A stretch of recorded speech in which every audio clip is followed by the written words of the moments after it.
आप लोग का क्लास 10th का हम लोग स्टार्ट करने वाले हैं चैप्टर 8, जिसमें इस चैप्टर 8 का नाम क्या है आप देखोगे ध्यान से, त्रिकोणमिति का परिचय।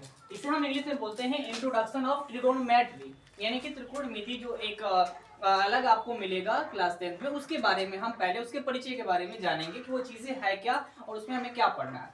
तो चलिए आते हैं, समझते हैं पहले कि त्रिकोणमिति है क्या। त्रिकोणमिति को समझे तो त्रिकोणमिति में देखिए इसका डिफिनेशन होता है कि गणित की वह शाखा, ये गणित की ही शाखा है, तो गणित की वह शाखा जिसमें त्रिभुज की भुजाओं और उनके उनके उनके उनके उसके कोणों के बीच संबंधों का अध्ययन किया जाता है। यानी कि यह एक प्रकार से रिलेशन का स्टडी है, किसके किसके बीच, साइड्स एंड एंगल, यानी कि भुजा और उसके कोण के बीच संबंध को स्थापित करते हैं। उसे हम क्या पढ़ते हैं, उसे हम किस शाखा के अंतर्गत पढ़ते हैं, त्रिकोणमिति के अंतर्गत हम समझते हैं कि यह त्रिकोणमिति में है। अब बात करें कि त्रिकोणमिति क्या है, तो त्रिकोणमिति जो है एक ग्रीक भाषा से निकला हुआ एक शब्द है जो त्रिकोणमेट्री के रूप में आया है। त्रिकोणमेट्रिक में इसको दो भागों में बांटा, ऐसे ऐसे कहीं पर 3 भागों में बांटा जाता है, बट 2 भागों में इसको समझे तो ट्रिगोनोन एंड मेट्रॉन, 2 तरह से इस वर्ड को अलग अलग करके और इसको कंबाइन करके एक त्रिकोणमेट्री बनाया गया है। त्रिगोनोन का मतलब होता है इसका त्रिभुज, इसका मतलब होता है त्रिभुज, एंड मेट्रॉन का मतलब होता है माप, यानी कि त्रिभुज का मापन, यानी कि त्रिकोणमेट्री का पूरा अर्थ होता है त्रिभुज का मापन, या त्रिभुज के बारे में स्टडी करना, वो चाहे कोण हो चाहे उसकी भुजा हो। इन दोनों के बीच में क्या है, एक रिलेशन है, एक संबंध है, उसी को हम लोग इस शाखा के अंतर्गत स्टडी करते हैं। अब हम बात करते हैं नोट में कि आखिर सबसे स्टार्टिंग टाइम में कोई ना कोई ऐसा बंदा होगा जो इसके बारे में सोचा होगा। तो ऐसे तो बहुत सारे लोग निकले इसको बनाने के लिए, बहुत सारे लोगों ने अपने खेत की जो आकृति है उसको जांचने के लिए इन तरीका का अपनाया था, लेकिन उसमें भी बृहद रूप से जो अपना समर्पण किया, पूरी तरह से डेडिकेशन के साथ में इस शाखा को स्थापित किया, उसका नाम था हिपार्कस। इसीलिए हिपार्कस के योगदान को देखते हुए त्रिकोणमिति का जनक पूरे विश्व में माना गया हिपार्कस को। हिपार्कस त्रिकोणमिति का जनक माना जाता है।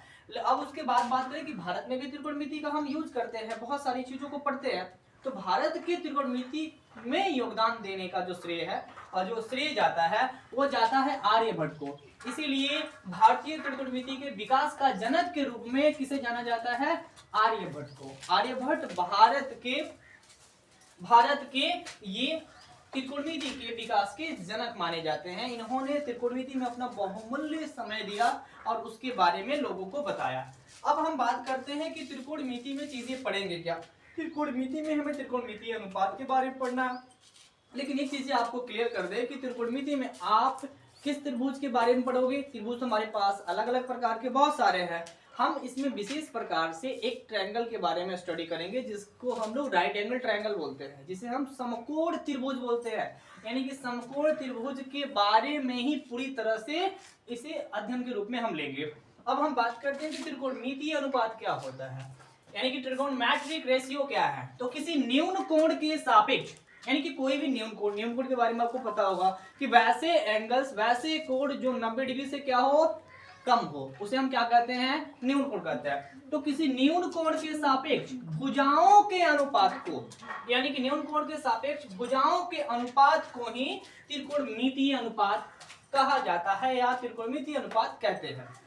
अब बात मैंने क्या बोला कि त्रिकोणमिति में हम एक ट्रायंगल का यूज करते हैं, त्रिभुज का यूज करते हैं जो स्पेशल होता है, जिसे हम राइट एंगल ट्रायंगल या जिसे हम समकोण त्रिभुज कहते हैं। समकोण त्रिभुज में उसका एक कोण जो होता है 90 डिग्री का।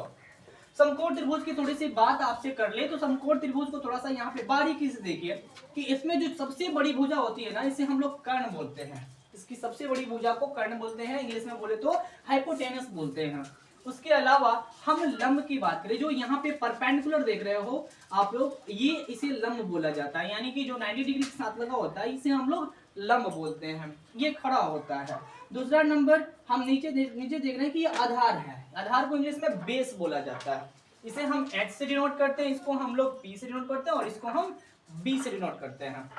अब बात करें कि यहाँ पे मैंने कुछ हाईलाइट किया हुआ है पाइथागोरस प्रमेय। आपने पिछले कक्षा में पढ़ा होगा कि पाइथागोरस प्रमेय जो है